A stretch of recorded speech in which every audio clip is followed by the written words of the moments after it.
আসসালামু আলাইকুম। এই ক্লাসে আমরা আলোচনা করব সার্বিক ফাংশন নিয়ে।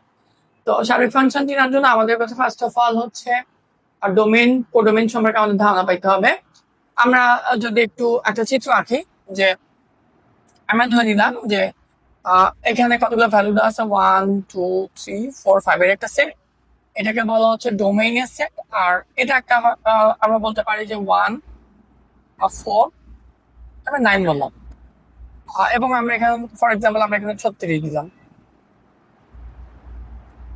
তো অনেক সময় আমরা দেখি যে ফাংশনের মধ্যে এভাবে লেখা থাকে যে এ টেন্ডস টু বি। এটাকে বলে ফাংশনটা হচ্ছে এ থেকে বি এর একটা ফাংশন। আমরা ধরলাম যে এটা হচ্ছে আমাদের এ, এটা হচ্ছে আমাদের বি। এখানে এ কে বলা হচ্ছে এটা ডোমেইনের সেট হয়, আর এটা হচ্ছে কোডোমেইন হয়। কোডোমেইনটা কি? কোডোমেইনের মধ্যে রেঞ্জ থাকে। কোডোমেইনের মধ্যে কি থাকবে? ফাংশনের যে আউটপুট গুলো আসবে, আউটপুট গুলো সবগুলো কোডোমেইনের মধ্যে থাকে। তবে কখনো কখনো ক্ষেত্র বিশেষে কোডোমেইনের মধ্যেও কিছু উপাদান বেশি থাকে। যেমন আমরা যদি এটাকে এই ফাংশনটাকে যদি আমরা একটু ডিফাইন করি যে F of x is equal two x square দিয়ে, তাহলে দেখো যে 1 কেস কাটলে 1 পাওয়া যাবে, 2 কেস কাটলে 4 পাওয়া যাবে, আর 3 কেস কাটলে 9 পাওয়া যাবে। ম্যাপিং কেমন আছে? আমাদের 4 এর স্কয়ার নাই এবং 5 এর স্কয়ার এখানে নাই। আচ্ছা, ফর এক্সাম্পল আমাদের এখানে 1 2 3 আছে, এখানে 36 আছে। তাহলে আমার 1 4 9 হচ্ছে এই ফাংশনের রেঞ্জ, কিন্তু এই সেটটার মধ্যে তার থেকে একটা উপাদান কি আছে? বেশি আছে। যদি এমন হয় তখন তাহলে আমরা বলবো যে এটা একটা তখন আমরা এই ফাংশনটাকে সার্বিক ফাংশন বলতে পারবো না। যদি সার্বিক ফাংশন হয় তাহলে আমাদের এখানে বাড়তি কিছু থাকতে পারবে না। কোডোমেনে যা থাকবে সবটাই আমার কি হতে হবে? সবটাই আমাদের রেঞ্জ হতে হবে। কোডোমেনের পুরাটাই যদি রেঞ্জ হয়ে যায় তাহলে এই ফাংশনটাকে বলা যাবে একটা সার্বিক ফাংশন। তো তাহলে আসো আমরা হচ্ছে ম্যাথমেটিক্যালি একটা এক্সাম্পল করে দেখি আমরা কিভাবে প্রমাণ করবো। তো আমরা একটা ফাংশন লিখি যে এফ হচ্ছে, আমরা ধরে নিলাম যে আর থেকে আর একটা ফাংশন, মানে এই ফাংশনে আমাদের ডোমেন হচ্ছে আর এবং কোডোমেন হচ্ছে কি আর, এবং আমাদের এফ অফ এক্স সমান 3x প্লাস 4। তো দেখা হচ্ছে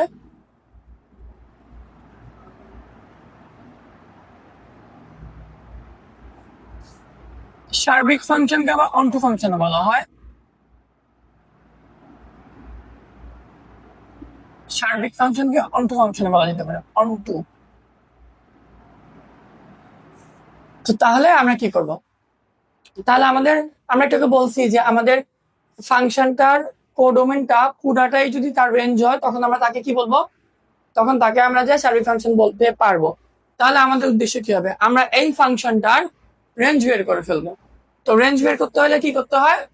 রেঞ্জ বের করতে হলে আমরা প্রথমে এটাকে ওয়াই ধরে এখান থেকে আমরা এক্স এর ভ্যালু বের করে নিব।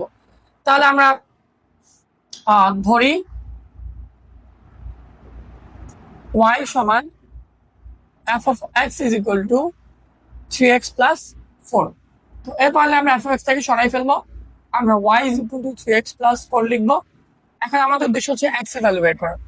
তো আমরা এক্স এর ভ্যালু বের করার জন্য আমরা এক্স ওয়ালা পুরো পার্টটাকে আমরা বানিয়ে নিয়ে আসবো। দেন আমাদের 3x is equal to Y minus 4 দাঁড়াবে। দেন আমাদের x is equal to Y minus 4 divided by 3 দাঁড়াবে।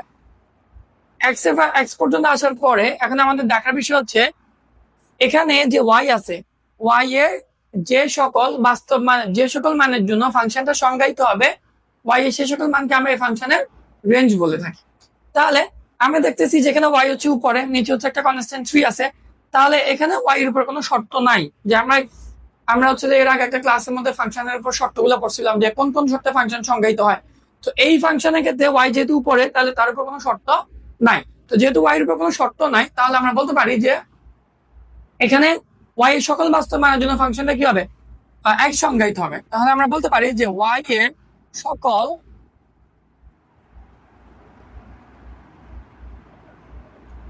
বাস্তব মানের জন্য এক্স সংজ্ঞায়িত।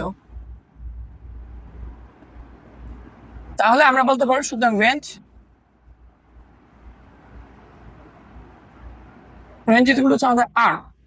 তো রেঞ্জ যদি আর হয়, দেখো আমাদের এখানে কোডোমেন হচ্ছে কি আর, তাহলে কোডোমেন এবং রেঞ্জ কি হয়ে গেছে?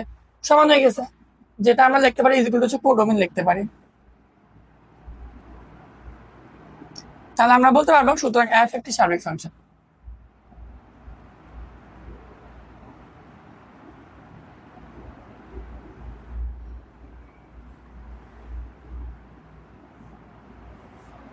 আশা করি তোমরা সবাই বুঝতে পারবে।